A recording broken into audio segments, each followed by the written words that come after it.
Good afternoon, everybody. Welcome to the Boardroom series by MITF. We're very pleased today to be hosting this special webinar, and we're having also a very special guest with us where we will be talking about startup studios and venture builders. How are they safeguarding the ecosystem and their impact on today's startups?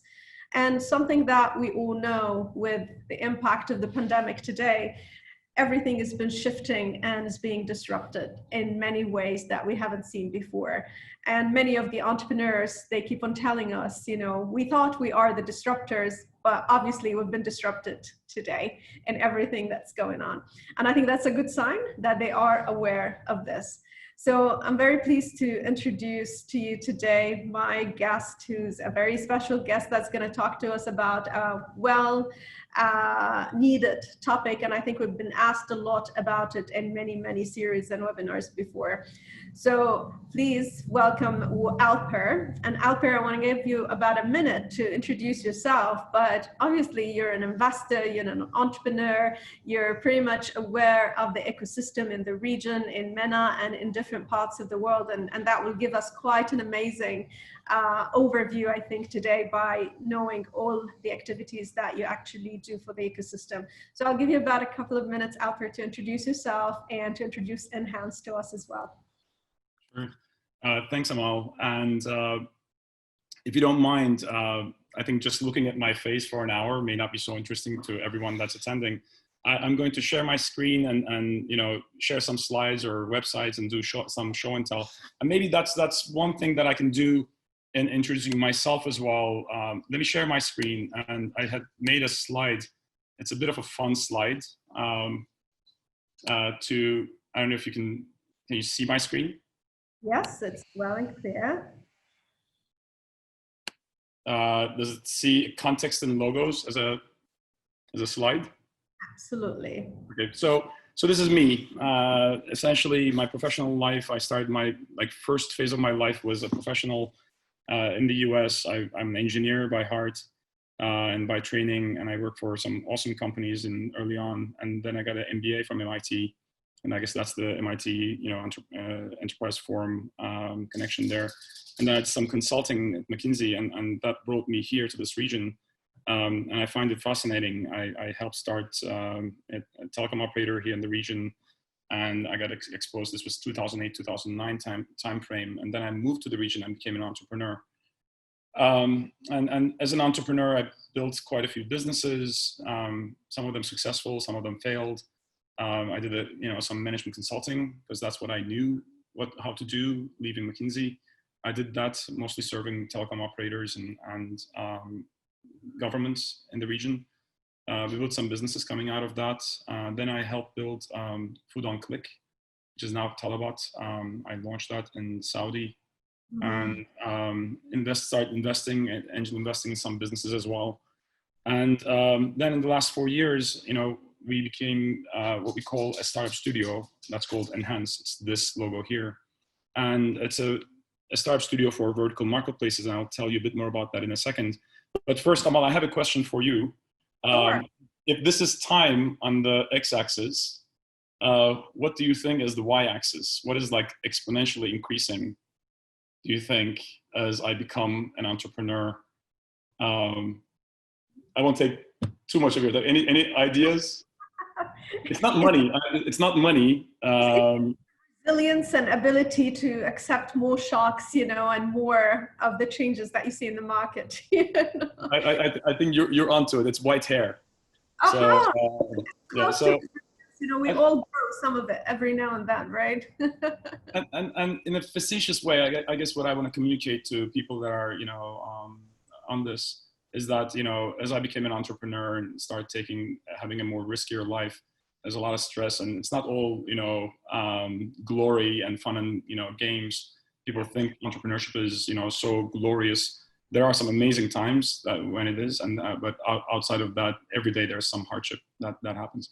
But so that's a bit about me. I think, you know, one thing that I want to talk about is our business. Enhance, the venture builder.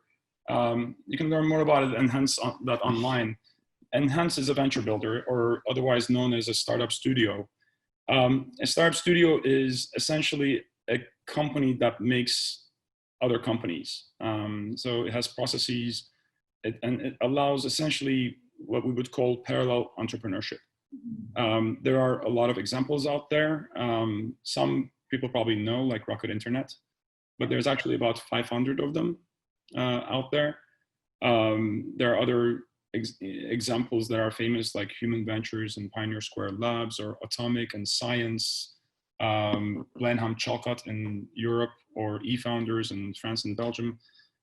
There is a proven methodology now that these companies employ and use to build startups at the same time, and sharing resources and capabilities.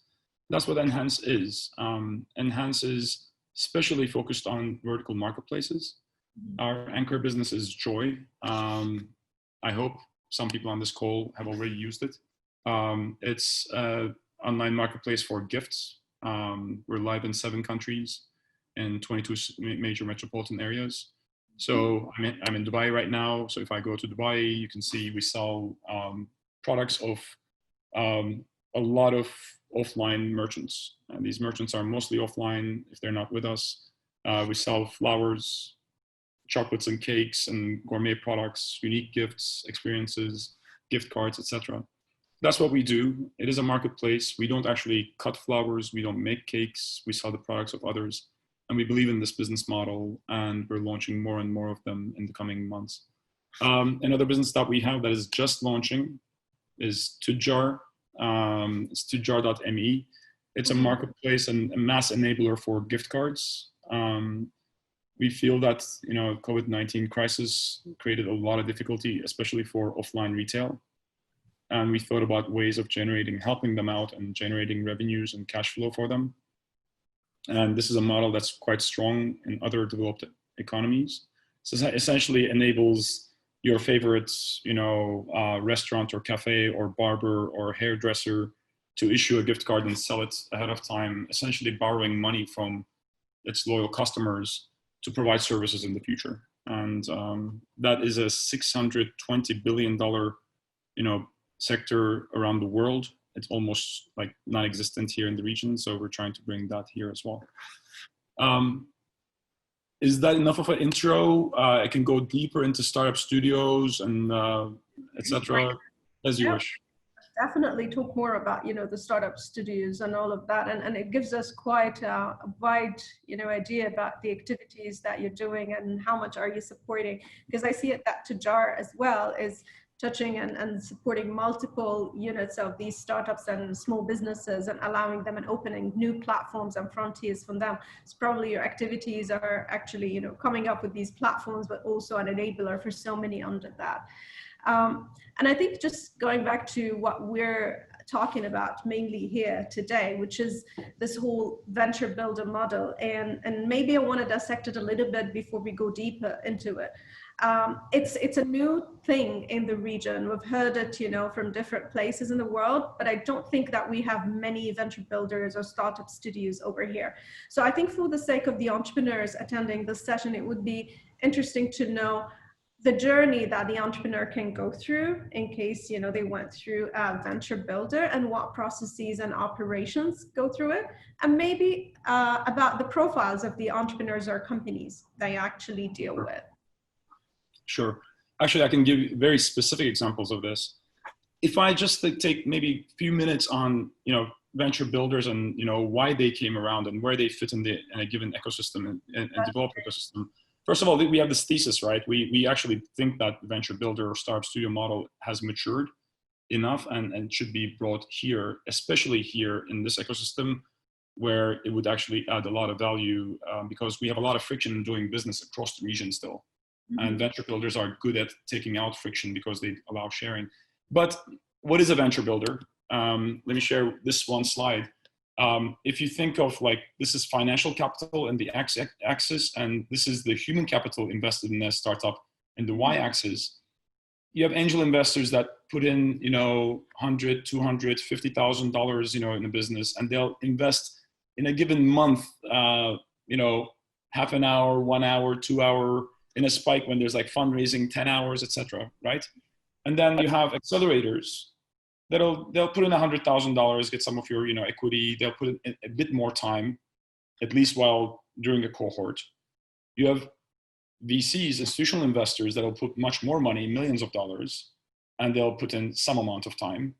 And here where we are, we put more money, invest more money, sometimes equivalent to VCs as studios, but we put in a lot more time than any kind of other kind of investor because we actually are co-founders of the business. So and there's a need, there's a trend in the world that everybody, like the rounds are growing bigger, at least pre-COVID, right? People are investing more time and people are investing more human capital as well because building a unicorn is a lot of work and it's quite difficult. So if you look at, Accels of the world or even like Bico here in the region, they'll get quite involved in the business and they'll bring in, Accel has a growth hacker that they'll lend to one of their portfolio companies, or they'll have a CTO that they'll lend for 2 months, right? We are that CTO. We have that CTO already in-house, right? We have a CMO that helps build that business, etc. So do these other brands as well. And the other thing I want to communicate is, we're not the only one. This has become quite common. A lot of companies that, the audience may know, a lot of unicorns have come, out of studios. Everybody knows Rocket, but Rocket is not the only one. Rocket is quite famous because Rocket raised so much money and has done so many businesses. But BetaWorks, probably a lot of people know Jiffy, Bitly, right? Instapaper, that all came from BetaWorks in New York. Blenheim, Chalcott, Idea Lab, probably some people may know what is Google, Photos Now, was Picasa, that came from Idea Lab. They've had quite a few unicorns that they spun out. And then there are newer versions of this. Science did, Dollar Shave Club, which is a unicorn. Atomic did Hims and Hers, which are unicorns, etc. And some of them are specialized, like High Alpha, and eFounders would be doing only SaaS for SMEs. Like we do only vertical marketplaces, B2C, etc. And there are quite a few of them, right? This slide says 430. I think the latest number is like 489. We keep a list of all those studios, and half of them came up in the last 4 or 5 years. So it's an accelerating movement around the world. You asked about the kind of profiles or do you go to them? I mean, how does it work? The scouting for the entrepreneurs or the startups, how the model really works. And the reason I'm asking, there's multiple modules that I came across, like different venture builders follow certain, methods into reaching out to your entrepreneurs. So what is the general model and what do you do in in-house? So there is a bit differentiation between different studios. Yeah. So we are what we call the focused founder studio, like Rocket Internet is like that, High Alpha is like that. We have a single focused vertical marketplaces. We won't do fintech, for example, right? We won't do AI. Like we will do AI only if it applies to, a marketplace. And we are a co-founder. We are heavily involved. We build the business together with founders. There are others like, let's say, Antler or Entrepreneur First, kind of the opposite end of the spectrum. They'll do many different verticals. Yeah. And, they are not a co-founder. They're kind of supporting. They're what we call the catalyst studio, right? Mm-hmm. And the profile that, these different types of studios are looking for in a founder are different. Here, the founder has to be, really multi-talented because you're only getting 3 to 6 months of support from these studios and they're not actually writing code for you.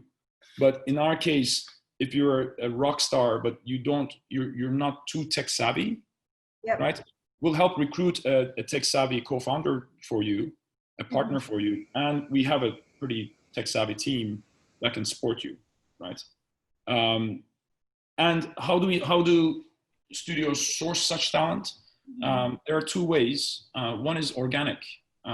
We are constantly, I dedicate quite a bit of my time talking to a lot of people. I'm on LinkedIn, people reach out to me and a lot of people get annoyed and don't answer. I answer because we're in the talent business. I need to find the next set of brilliant people, whether in our studio or as founders, to come help build the next amazing business with us. So it happens a bit organically. So we'll meet people. They'll be like founders of a failed startup maybe, but it failed for different reasons. The founder is still very good. We'll keep that in a short list. There may be like a second level, like a CXO of a startup that has startup experience, and maybe they're ready for taking the founder role. We'll keep that on the short list. And there also we look at consulting companies. Both myself and my partner Ritesh, my co-founder Ritesh, and my third partner, Saudi partner, Mohammed Al Okhail, we have consulting backgrounds. That's an interesting skill set for us. And we also keep interesting consultant, profiles in our shortlist as well. Inorganically, studios like us have programs in recruiting and trying talent. Right. I can give you, so what we've actually coined the phrase. Normally you have entrepreneur in residence program, right? We don't have residence anymore, right? We're working from home. So we launched an entrepreneur in distance program. I like that. That's quite creative. Actually, it caught like wildfire, and now other studios, our friendly studios in US, are starting to use this term. But the idea is that we would meet a very talented individual, and I'll tell you how we measure talent in our minds in a second. And we believe that we have to spend enough time together to come up with an idea that is a great business idea that we can jointly build and be passionate about.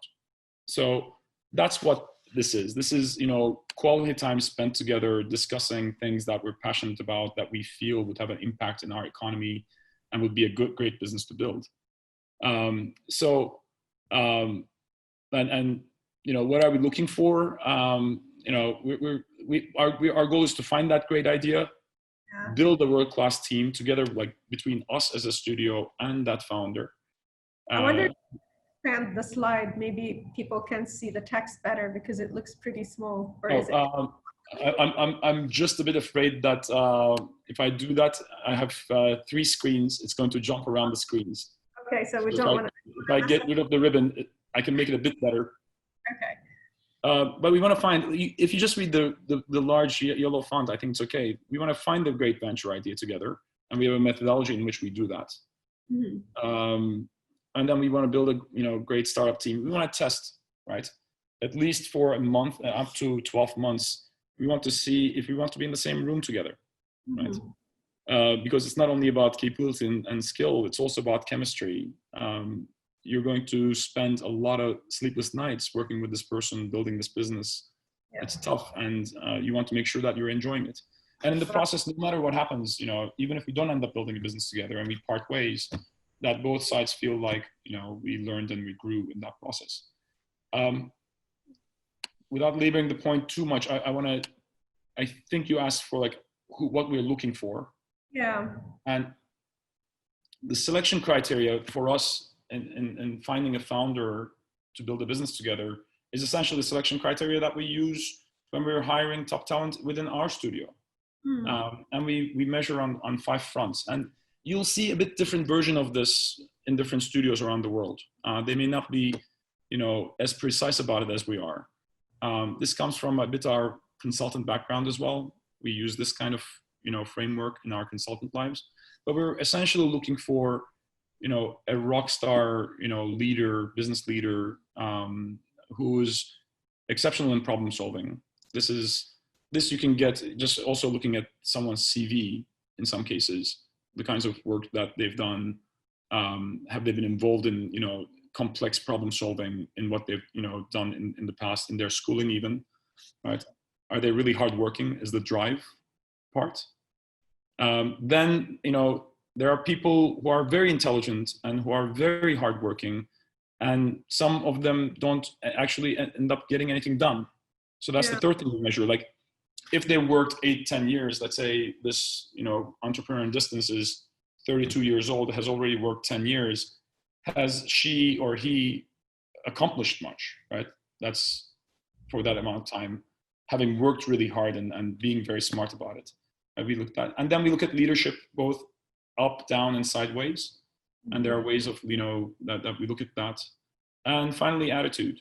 We don't want to be around people that are too negative. We don't want to be around people that are not joyful. It's life is too short. We want to be around people that are really excited about, like, life and business and ventures as we are. That's what we do. It's very exciting. I think it gives quite a great idea to a lot of people. I mean, you're touching and tackling a different approach of creating startups, right?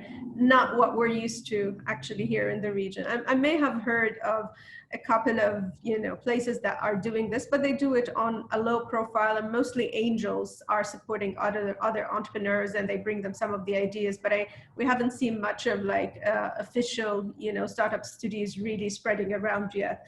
So, and I think here, that's the next question, to you is, who are the LPs in these kind of venture builders? Who really puts money? Are these angels? Are they still the regular traditional, family offices? Or who are they really that are, I'm sure they know about the model that you're looking at, or it's just like any other VC fund? Are you specifically asking about us and our studio, or are you asking in general in Starb Studios? And there's my dog. Sorry for that. I warned that may happen, but normally I have my 3 cats, but they're away. They'll come very soon. So are you interested in learning specifically, like, who are the investors in our studio or studios in general?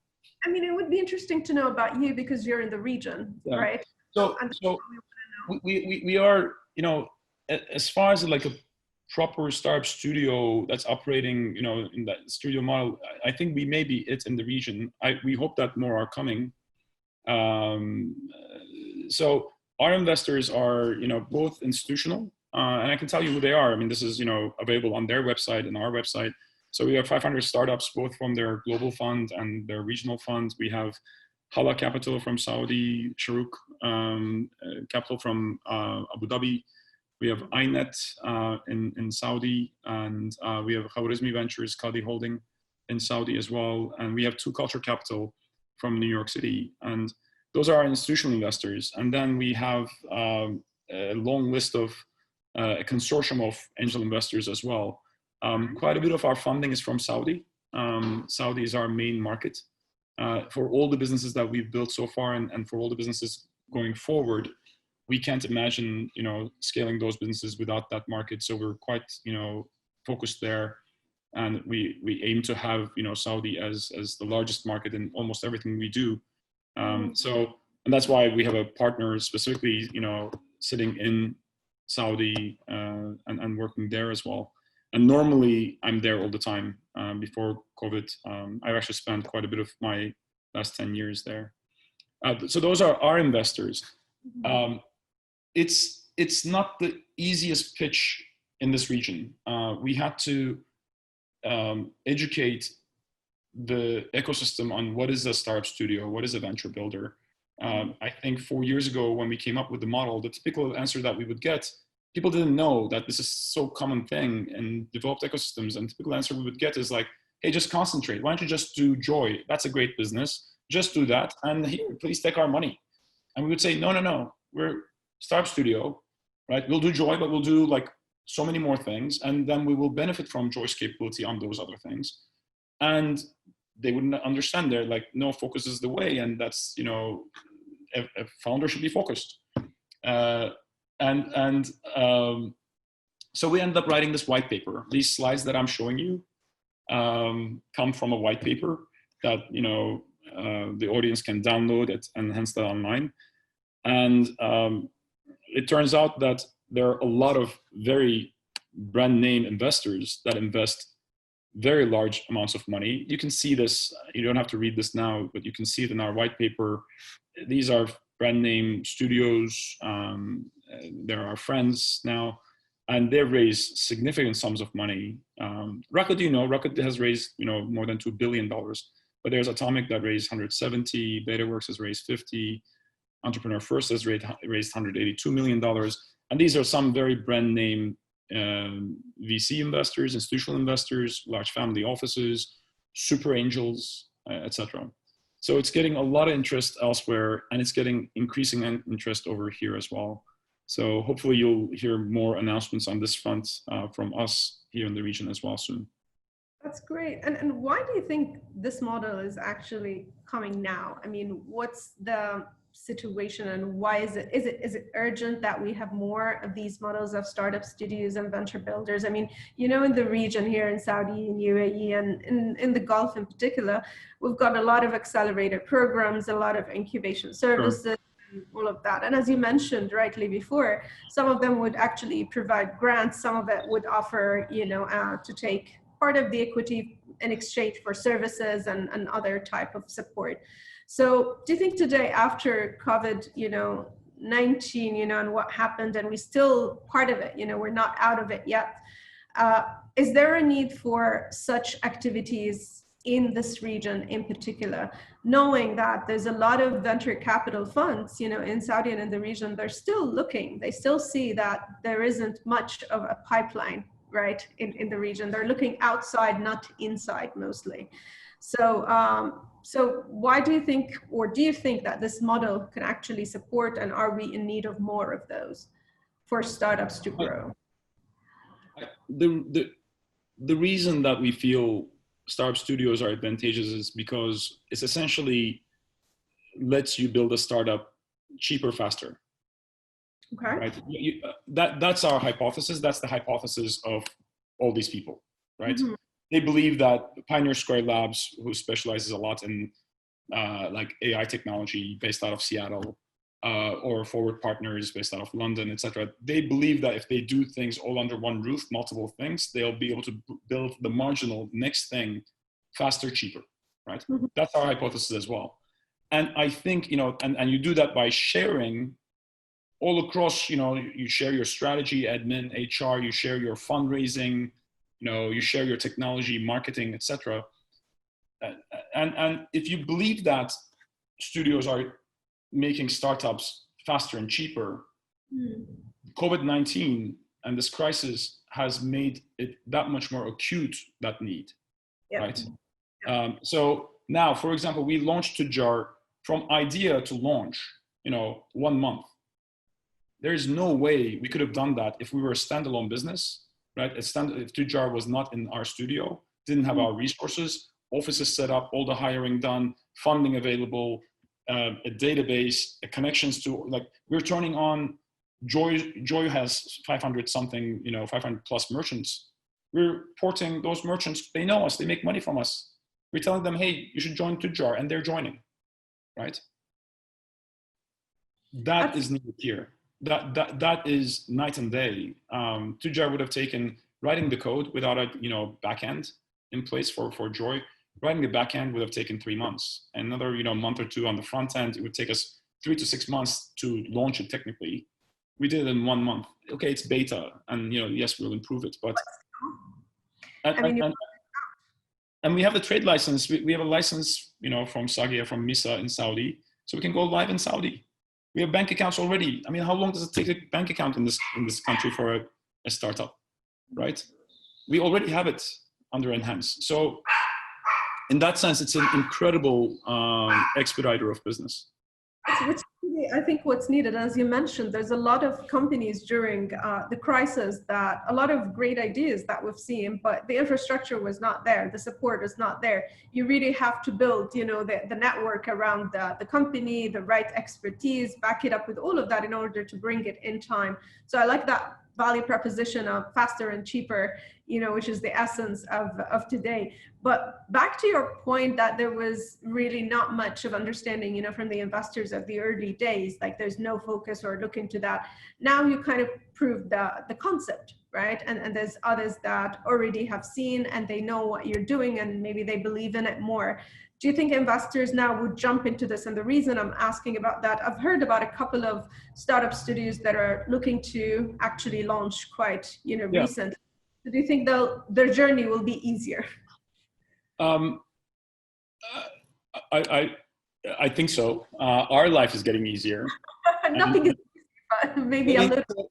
Fundraising in this region, right? I mean, we have about 1% of the funding available, you know, when you correct it for GDP per capita versus the US, right? So, I mean, you know, easier is relative, easier to yesteryear, not, you know, not compared to, you know, London or Silicon Valley or Berlin.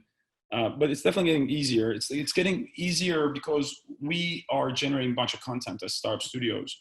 One thing that I should show you, and if people are really interested in Starb Studios, I think, you know, they can check it out as well. There's an organization called Global Starb Studio Network. Mm-hmm. And here's their website. It's GSSN. Hold on one second. It's gssn.co.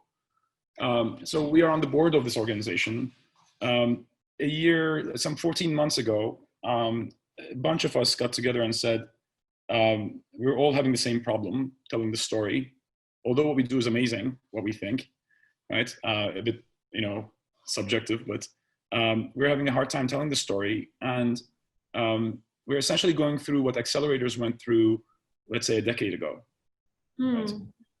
And a decade ago, or maybe 15 years ago, before like Y Combinator and Techstars and Startup Bootcamp were all things that we all know, and or 500 startups were all things, and we were so proud of them, and you know they had such impact on the ecosystem. People were saying, "What is an accelerator? Why, you know, how can you really help? You know, just it's 3 months. You know, it's you know, $100,000, etc." But now nobody questions that model anymore, right? I mean, you get benefits for being a Techstars company, and right now we're going through the inflection point as Starb Studios, and this organization is a great, you know, kind of meeting place for all of us.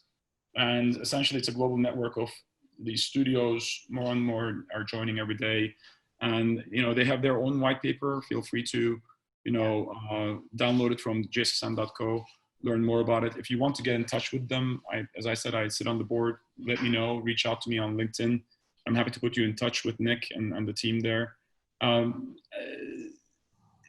It will get easier because my content is readily available. There's, you know, a lot of people I think in the region read our white paper. We get very nice messages saying, you don't know me, but this inspires me. This is what I've been doing for 2 years. I didn't know it was called the Starb Studio, etc. So I think there's, you know, there's going to be like 2020 will still suffer from the crisis. 2021 will probably be the Starb Studio year of Middle East. Hopefully. Hopefully. We think it's going to do great, right? Because we're a very fragmented market. The Middle East is $2.8 trillion market. Sorry, $2.5 trillion market. It's actually bigger than India. If you add Turkey and Pakistan to it, ends up being $3.8 trillion, right? But it's not one market. We need to find ways of emulating one market across Middle East, and Starb Studio allows us to do that.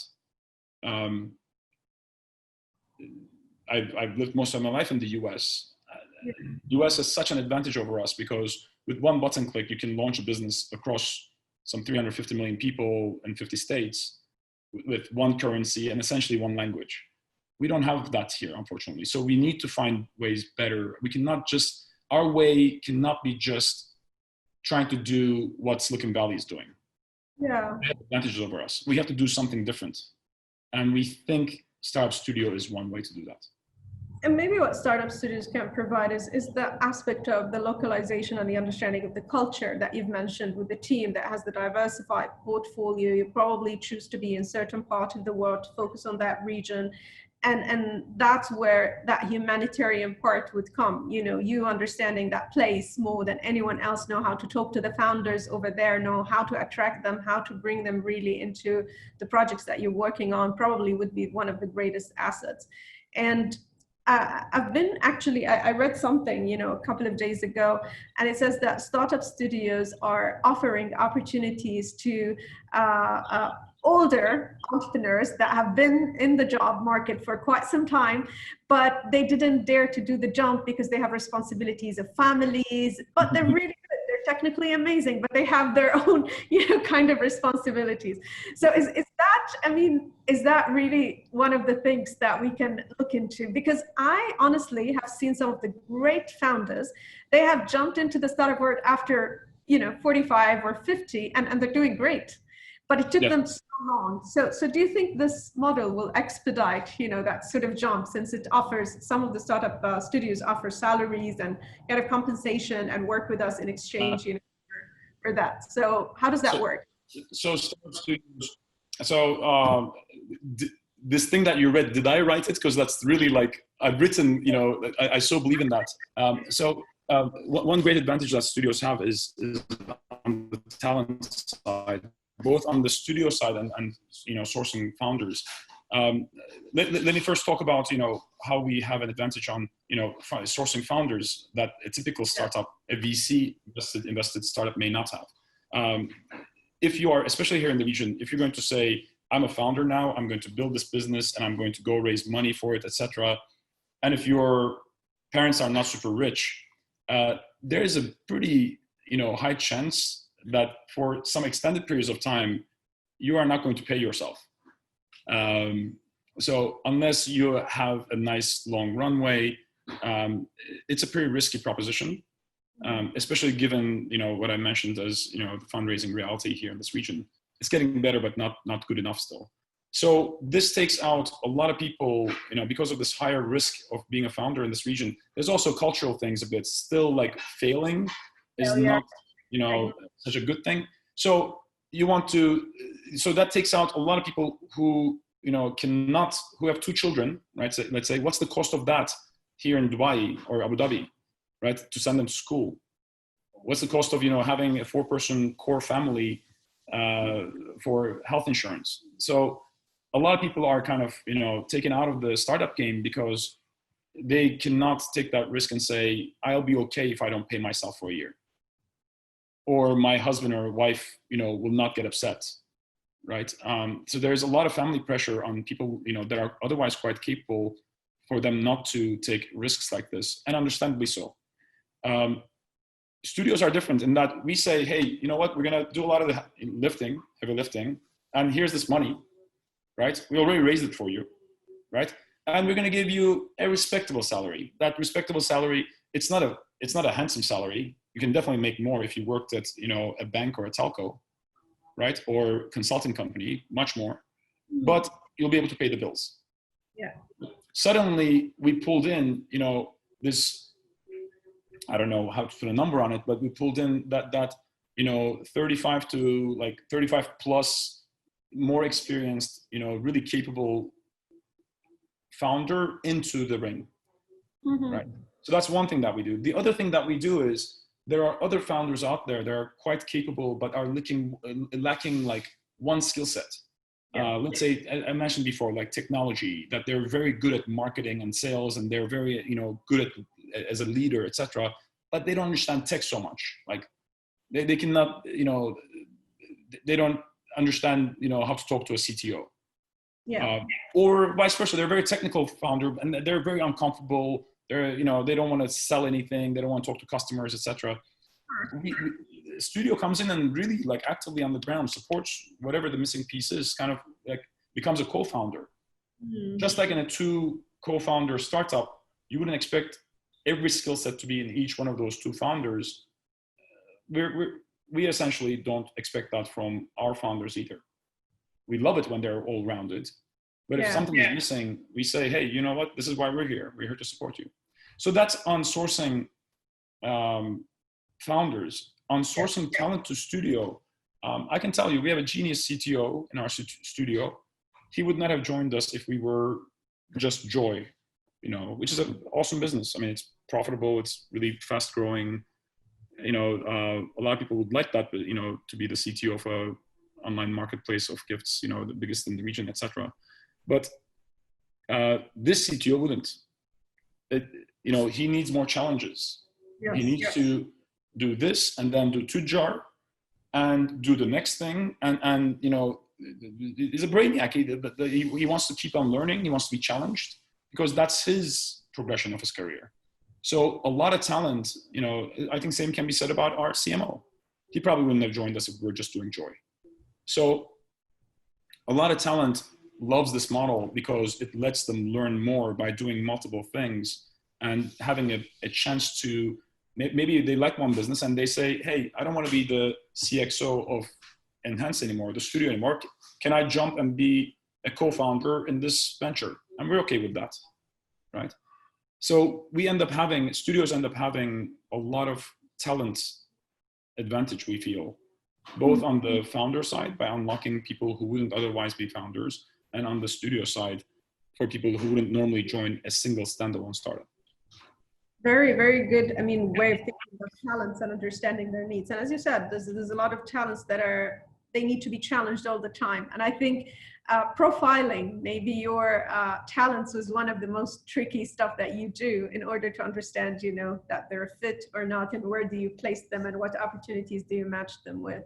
And I think I see here I'm starting to pull from some of the questions, and there's something about, the shared resources that you actually offer, to your companies, and a lot of the services that you give. And how do you really avoid, that issue of privacy, for example, if the same person is running here and here? So how to actually overcome that? So it's not free for all. That's a great question.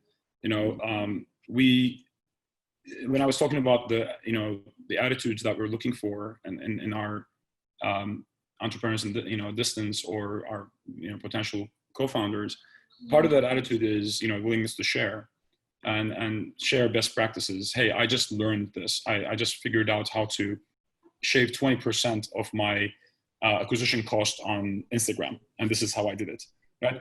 That willingness to share should be there. But when you have this pool of know-how and really like concrete assets like a database, right? There is a studio CMO that controls that and says, there are guidelines. I'm not just going to give it to you, and you cannot spam all you want the database of this company for the needs of this company. So there are clear guidelines and there are processes in how we, validate businesses, how we create businesses. We call it spin-in. This is essentially the growth ways, how we grow business, right? So there are, in the case of marketing, and marketing database, there are contact rules, and you don't mess with that, and you have to like ingrain that into your organization. That immediate success of one brand, is much less important than the potential failure of all. So studio kind of has to be the keeper of the secrets and the capabilities, etc. And which kind of leads me to think that we don't have everything figured out either, right? We have done a lot of research, and we've been entrepreneurs for the last decade, and that's great, fine. But part of what motivates us is the constant daily learning. We do have a playbook, right? We have processes. When certain processes we do enough, they become playbooks. And we don't have any of them yet, and then certain playbooks can in the future become products. But we have a playbook of 51 venture building steps, 51 things that you have to do. They're broken down into these 4. Scale up, we don't do. By the time we scale up a business, they're funded outside. But we have 51 things that we do for, all together for ideation. I think there are 7 of them in ideation. Then there's validation, creation, and this growth phase spin-in. 51 things. It's a playbook. That playbook is there. It's shared with everyone, right? It's IP. We're very careful about who gets that playbook. It's IP. But if you're in. We trust you. And then if you think that, hey, this step number 17, should be improved, we improve it with you, and then we share it at learning with everybody else again. I don't know if that answers the question, but it's careful, curated sharing. That's really good to know. And I think part of what you do is also about building that culture of respect that is different than what's happening outside as well. Respect and trust and the ability to share. If I'm sharing with you all of these resources, you do expect a certain thing in return, right? And I think that's part of, I'm trying to differentiate, and I see that in the questions, they're trying to look why venture capitals are not acting like, startup studios or venture builders, why not all VCs are doing that. So I think here, they don't have time. They don't have time. The thing, yeah. So, I would dare say all the VCs around here are my friends, and I know them, they're family friends, etc. So, and they're our investors, and I really respect them, and they really are a needed block and important block in this ecosystem, like in every ecosystem. But this they cannot do.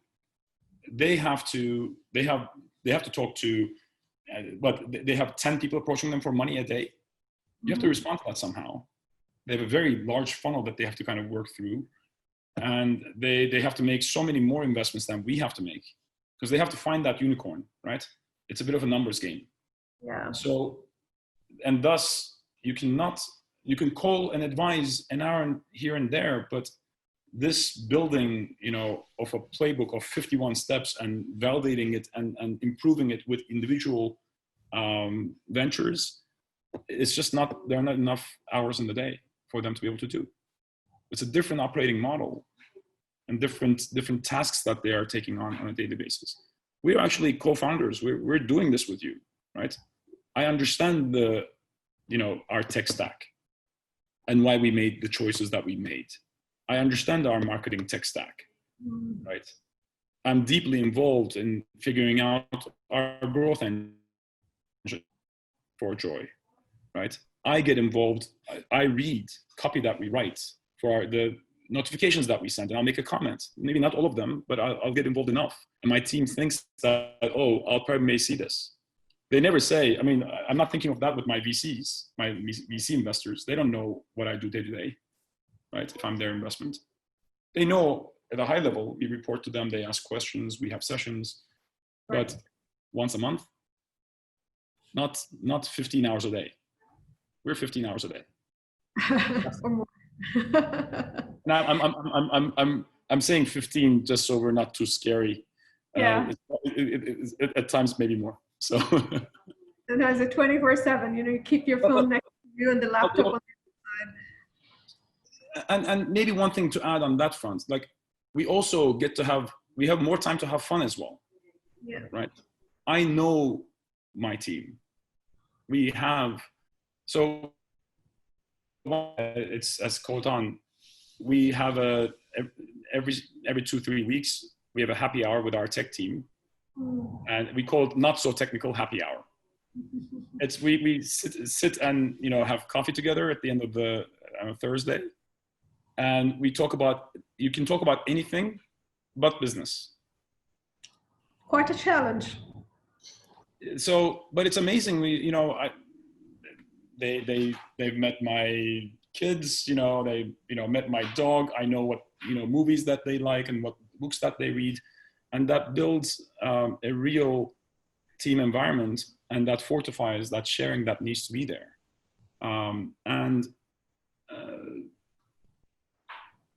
A typical startup can also do this. Yeah. But the journey with a Starb Studio is a bit different, and building different things together, you have more chances of getting to know someone and allow for that sharing to happen, if you will. Yeah. Do you expect in the coming period that I don't know what was the range of the number of companies that you launch? Is there a number per year, per quarter? Do you expect that to increase in the coming period? And how do you really evaluate that? So there's a design and then there's reality. So for us, it's 4 companies a year, because this thing. This validation step for us is 3 months. Okay. And there's one team that does that validation. So when they finish validating one idea, they move on to the new one coming out of ideation. So that kind of sets the clock speed. And so it's 3 months. So for a year is by design. We don't want to do it. You can do faster than that, but you would need more partners, more hands on deck. And it's a bit of a personal choice. You can do less than that, It's a matter of, I think, your greed and your capability. This is a number that we're comfortable with. It's kind of a happy medium that a lot of studios play with that are of our type. You will find that the scout studios that are catalyst studios will do like 50 a year, right? But they'll support that venture 3 to 6 months only, whereas we house them for 2 years. So this is 3 months, this is 6 months, this is 15 months. So total 24 months. Ideation, we do continuously. We would do it in that EID program, the entrepreneur distance program that I was trying. So how many companies do you serve right now? Do you have at the moment you're working with? So we have 3 that we're working with only, right? We're relatively early in the game. In our past, you show the logos that I was showing in the past, we have, between me and my 2 partners, I think there are 12 businesses that we built in the region. But under Enhance, there's 3. Joy is the big one, it's the anchor business. And going forward, the design, we want to, ToJar's launch, Lutera is coming. It's a marketplace. I probably shouldn't say what it's for. It's another marketplace that should be coming in July, August. And we should be launching 1 more in the fall. Why I said there is the design and there's the reality is we're closing our funding round, and depends on when we close that funding round, right? Okay. In the current reality, when we close that funding round, we'll probably expedite and go a bit faster than for a year. We would do, let's say, 6 a year and play catch up. Because a lot of the businesses also that we're thinking about launching are specifically serving, customers during this crisis. So we want to launch them sooner rather than later. But our norm will always come back to that for a year. It's also about, finding that talent and testing for chemistry with that talent and the passion of that talent for that idea in that ideation phase as well. So you can only do that fast. You can't do it in 2 weeks. You need to work, this ideation phase is 3 months in average. You need to take some time to do it. Absolutely. And I think, being virtual about it, I wonder how that impacts your decision, and in assessing the passion, and the attitudes and all of that. Would be interesting to know how you do it with those entrepreneurs that are not with you in the same place, that reaches out, from different places. So that's one thing that I want you to comment on. But on the other hand, if you can tell us about even the companies that whether you have in your portfolios or you deal with, after the crisis, really, what has changed? I mean, especially in the sector that you work with, and you've mentioned earlier that you're reaching out to some of these companies. I wonder if there is any lessons, any things that they stopped doing, anything they started doing, new habits, to adopt and to make them survive. So, I have slides for everything. So, look, we are, we have lucked out in that, our strategy ended up being quite COVID-19 proof in that we build offline to online migration businesses. So people only moved more online, and kind of the future got expedited with the crisis in many ways. So our business has greatly benefited. And I feel guilty saying that because, it's also like against human suffering.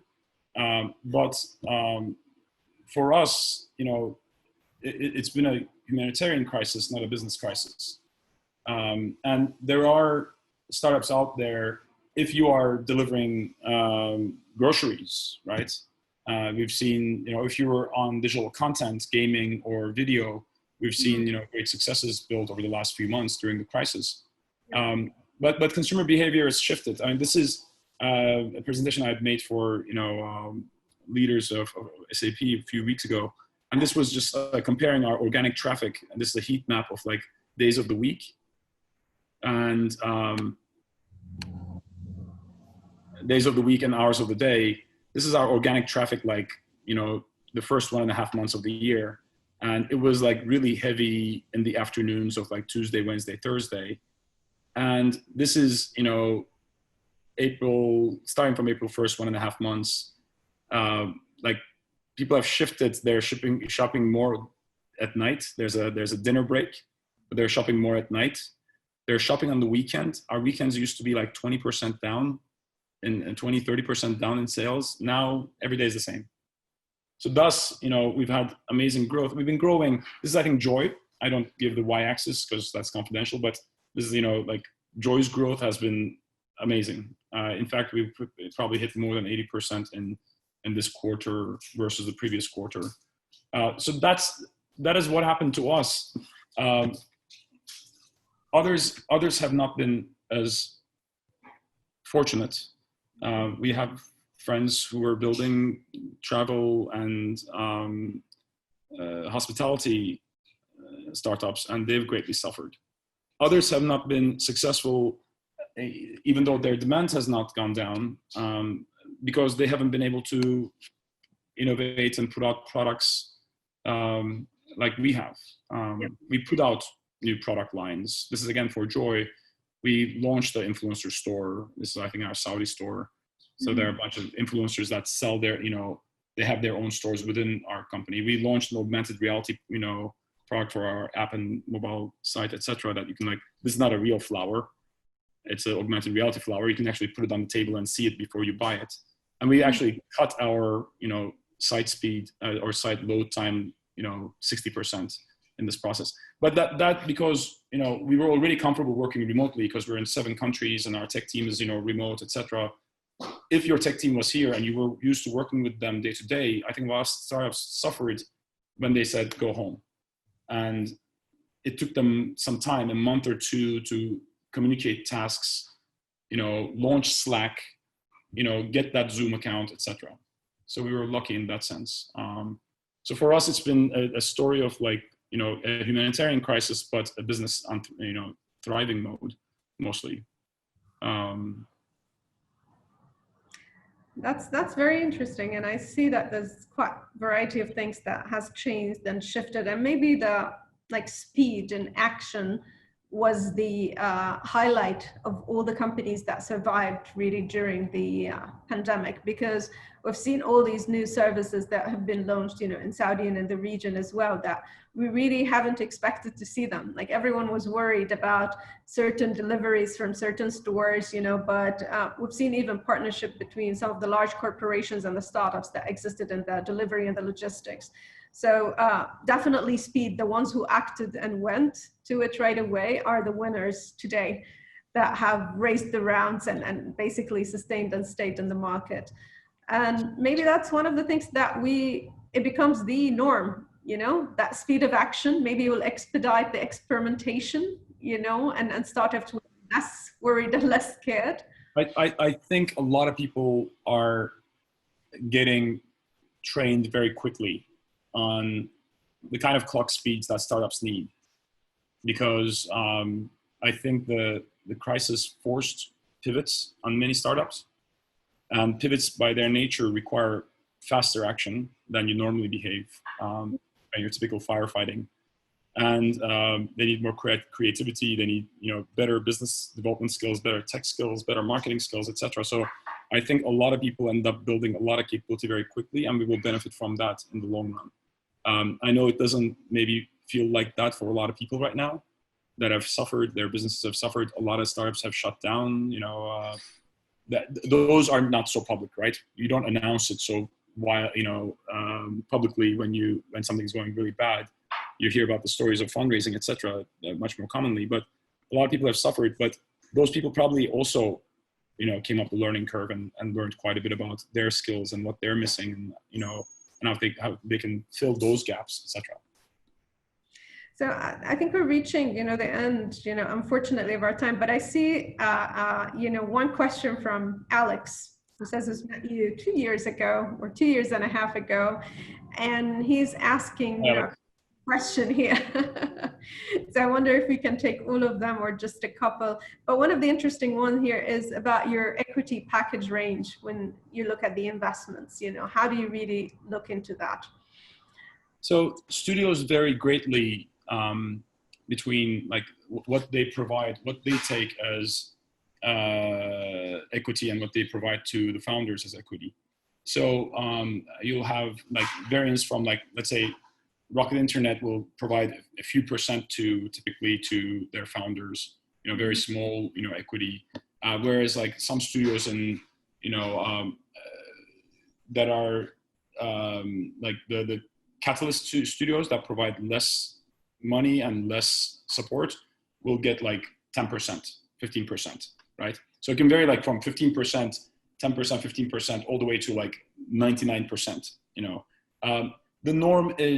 typical norm is like, there's a split between studio and the founders, like 50-50. That's typical. For that, the studio comes and says, for this amount of time, usually a year or so, I'll fund you. You will use all my resources, be it from the infrastructure, the office, my internet will be working. You can use my admin and HR, etc., and my accounting. And I will make all these introductions to you. I will also help raise money for you when you're spinning out. And you can also use my tech know-how, marketing know-how, etc. For us, it's a bit richer in that we do a 36-64% split, because we actually invest more and we house 2 years and we do more of the heavy lifting. And that's in line with some of the other studios. Not everybody's so open about this. So I probably shouldn't name names, but some of the other like co-founder studios in the US and Europe do a similar model.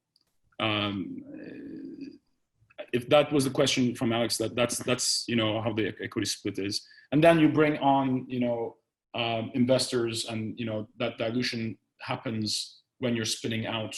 Everybody dilutes when you raise money externally. Very interesting.